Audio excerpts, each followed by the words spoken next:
Snakes have had an incredible involvement in the shaping of legend and mythology all around the world. From big to small, long and short, weird and more weird. Here are 10 serpents from myth and legend. Let's see what we got. Number 10. The Hydra. The Hydra is one of the best known creatures from Greek mythology. The second labour of Hercules was to slay the Lenaean Hydra, a large serpentine monster with several snake-like heads, with which if you remove one head, 2 more will take its place. The only way to kill it is to remove a head and cauterize the stump with fire before it has time to regenerate. Repeat this action until it runs out of heads. Number 9. The Hoop Snake. From the mystical lands of America, Canada and Australia comes the mighty Hoop Snake. Its terrifying and rather hilarious ability is to bite its tail and roll like a wheel to chase its prey. Upon closing in on its target, it will straighten out and strike. But unlike other snakes that bite with their fangs, the hoop snake will attack with its highly venomous tail, which is similar to a scorpion's tail. Its venom is so powerful it's said that if it strikes a tree with its tail, the tree will almost instantly turn black and die. Number 8. The Naga. The Naga hail from Hindi and Buddhist mythology. They're described as semi-divine beings, with the ability to shapeshift between human form, serpent form, and half-human half-serpent forms of different varieties, such as a human with a snake extending over their head, and sometimes a serpent body with a human head, and often with several heads.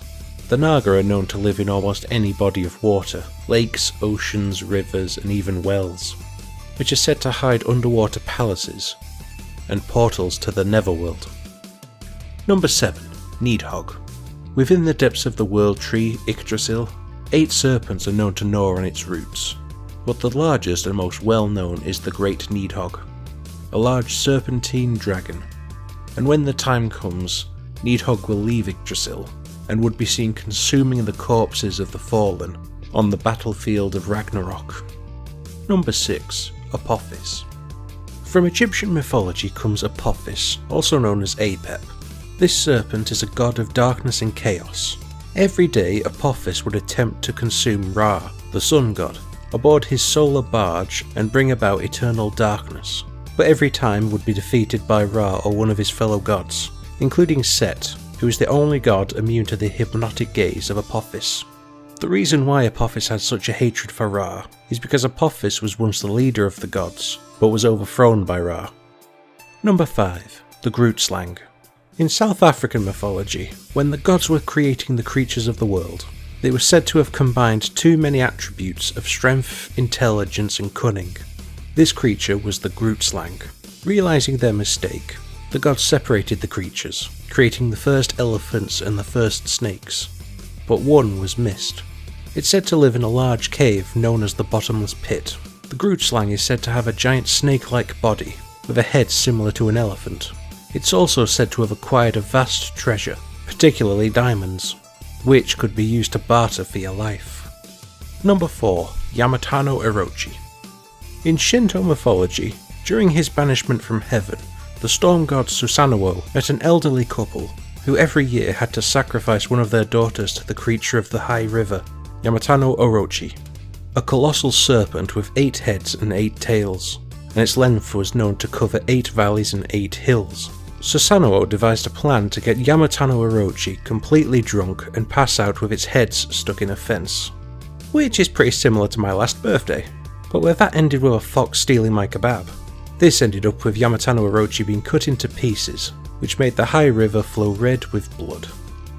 Number 3. The Tsuchinoko. This Japanese cryptid is a compact creature full of surprises, known to have the ability to talk, but it's said to be a constant liar, and having a fondness for alcohol. But the Tsuchinoko is not defenseless. Its venom is highly lethal, and its agility is very impressive, with the power to jump and then double jump. And similar to its western cousin, it can bite its own tail and roll. It's even said that there's a bounty available for anyone who can catch a Tsuchinoko alive. All this made all the more impressive considering it's such an adorable little chubby thing. Number 2. Yeoman Gander. The child of the trickster god Loki and the giantess Angrabod, Yeoman Gander grew and grew. The only place large enough for him to live were the oceans of Midgard, circling the whole world, giving him the nickname the Midgard Serpent. The only being mighty enough to face Yeoman Gander, be it lifting him up or fishing him out of the ocean, was the thunder god Thor. Yeoman Gander and Thor would cross paths again at the time of Ragnarok, in which their battle would end with a draw, with the death of both of them. Number 1. Quetzalcoatl. Within Aztec mythology stands Quetzalcoatl, or maybe not stands, sits, lays, whatever a snake does. There flies Quetzalcoatl. Yeah, that'll do.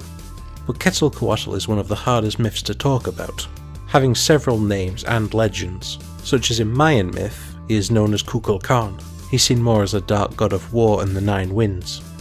But in Aztec legends claim him to be a creator of the world, or in other stories say he's god of the wind and rain, and being a founder of corn, one of the most important foods among the Aztec people, and even at some point being known as a god of merchants, learning and science.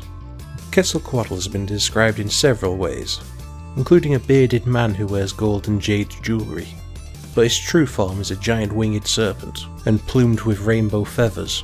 So with the appearance of a giant flying rainbow snake, there was no wonder why people worshipped him.